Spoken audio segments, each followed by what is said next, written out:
द्वापर युग की बात है।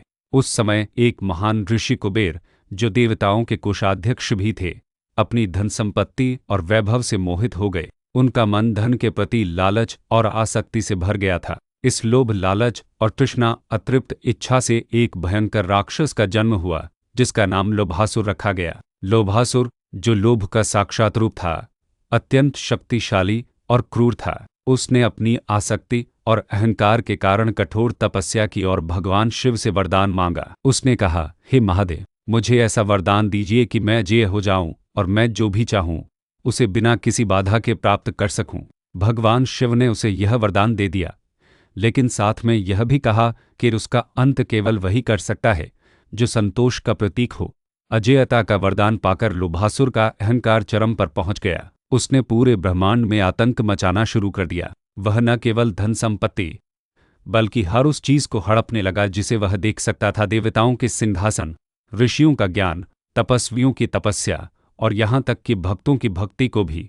उसकी भूख कभी शांत नहीं होती थी। वह जितना अधिक प्राप्त करता, उसका लोभ उतना ही बढ़ता जाता था। देवता और ऋषि अपने सब कुछ खोकर अत्यंत दुखी हुए। वे ब्रह्मा, विष्णु और शिव के पास मदद के लिए पहुंचे। तीनों देवों ने उन्हें समझाया कि लोभासुर का वध किसी अस्त्र शस्त्र से नहीं किया जा सकता, क्योंकि वह लोभ का रूप है। उसे केवल वही हरा सकता है जो संतोष और तृप्ति का प्रतीक हो। तब सभी ने मिलकर भगवान गणेश का ध्यान किया और उनसे इस संकट को दूर करने की प्रार्थना की। उनकी प्रार्थना सुनकर भगवान गणेश ने एक अद्भुत रूप धारण किया।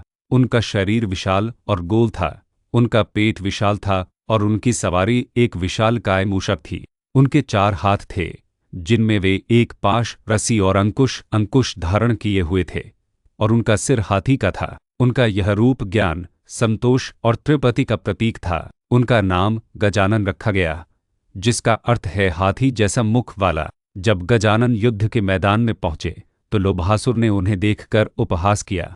लोभासुर ने उन पर अपनी पूरी शक्ति से हमला किया, लेकिन गजानन ने एक भी अस्त्र का प्रयोग नहीं किया। उन्होंने केवल अपने ज्ञान और संतोष की शक्ति का प्रयोग किया। गजानन ने शांत और धीर गंभीर भाव से लोभासुर की ओर देखा। उनकी आंखों में करुणा और संतोष का भाव था, जो लोभासुर के लोभ की अग्नि को शांत कर रहा था। जब लोभासुर ने देखा कि उसकी सारी शक्तियां और क्रूरता गजानन के सामने व्यर्थ हो रही हैं, तो वह भयभीत हो गया। गजानन की विशालता और शांत उपस्थिति ने उसे अपनी खुद की छोटी और खाली दुनिया का एहसास कराया।